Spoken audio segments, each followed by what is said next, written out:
Hello everyone, আসসালামু আলাইকুম।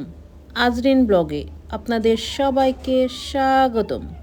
আজ এমন একটা মজাদার রান্না দেখাবো যার স্বাদ মুখে লেগে থাকার মতো, তাই ভিডিওটি স্কিপ না করে শেষ পর্যন্ত দেখুন। শেষে বলে দিব মাছে কিভাবে সহজে গন্ধ দূর করে সুস্বাদু করে রান্না করবেন, সেই টিপস অ্যান্ড ট্রিক্সগুলো। বহুদিন পরে বাবার বাসায় এসে পুকুর থেকে ডিমে টইটুম্বর দেশি পুঁটি মাছ ধরলাম। আমাদের পুকুরের মাছগুলো এক্সট্রা বেশি স্বাদের হয়, কারণ পুকুরে কোনো প্রকার খাবার দেওয়া হয় না। তাই আজকের স্পেশাল রেসিপি ডিমে ভরা দেশি পুঁটি মাছ। আমি এখানে প্রায় 250 গ্রাম মাছ নিয়েছি। পুঁটি মাছগুলো একেবারে তাজা আর বেশ বড় বড় ছিল। পুরোটা পেট জুড়ে ছিল ডিমে ভরা। প্রথমে আমি পুঁটি মাছগুলোকে সুন্দরভাবে কেটে নেব। এবার কেটে নেওয়া মাছগুলোতে লবণ মাখিয়ে কয়েকবার পানি পাল্টিয়ে বেশ ভালোভাবে পরিষ্কার করে ধুয়ে নেব। ধুয়ে রাখা মাছগুলোতে লবণ আর হলুদ মাখিয়ে হাতের সাহায্যে বেশ ভালোভাবে মাখিয়ে নেব। এবার মাখিয়ে রাখা মাছগুলো ভেজে নেওয়ার জন্যে চুলাইতে একটা কড়াই চাপিয়ে পর্যাপ্ত পরিমাণে সাদা তেল দিয়ে দিব।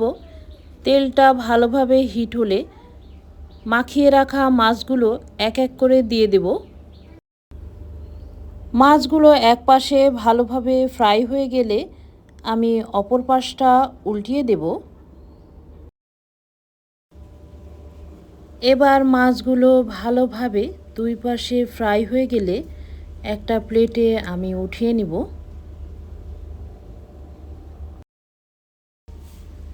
এবার মাছ ভাজার তেলে আরও কিছুটা তেল অ্যাড করে তাতে দিয়ে দেব পেঁয়াজ কুচি। 3 থেকে 4টা পেঁয়াজ কুচি দিয়ে দিয়েছি। পেঁয়াজগুলো হালকা বাদামি হলে তাতে দিয়ে দিব স্বাদ মতো লবণ, হাফ চামচ লবণ, হাফ চামচ হলুদের গুঁড়া, হাফ চামচ মরিচের গুঁড়া। তবে আপনাদের স্বাদ অনুযায়ী মরিচের গুঁড়া কম বেশি করে ব্যবহার করবেন। দিয়ে দিব হাফ চামচ ধনে আর জিরার গুঁড়া, হাফ চামচ দিয়ে দিব আদা রসুনের পেস্ট।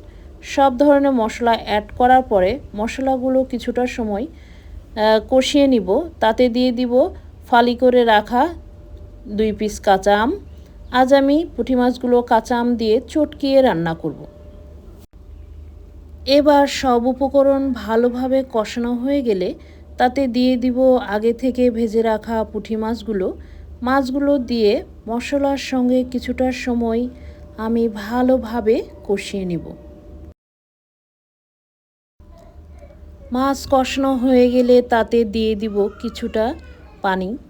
খুব বেশি পানি দেব না, কারণ মাছগুলো আমি আগে থেকে ভালোভাবে ভেজে নিয়েছি। এবার নাড়াচাড়া দিয়ে সিদ্ধ হওয়ার জন্যে ঢাকনা দিয়ে কিছুটা সময় আমি ঢেকে মাছগুলোকে ভালো করে কুক করে নেব। মাছ ভেজে নেওয়ার পরে রান্না করতে খুব বেশি সময় লাগে না। হয়ে গেছে আমার স্পেশাল দেশি পুঁটি মাছের মাখা মাখা ঝোল। এখন আমি চুলাটা অফ করে একটা প্লেটে উঠিয়ে নিব।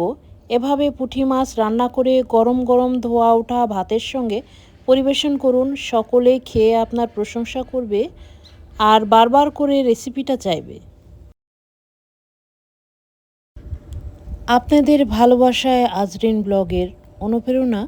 ভিডিওটি ভালো লাগলে লাইক, কমেন্ট ও সাবস্ক্রাইব করতে ভুলবেন না। সবাই ভালো থাকবেন। আল্লাহ হাফেজ।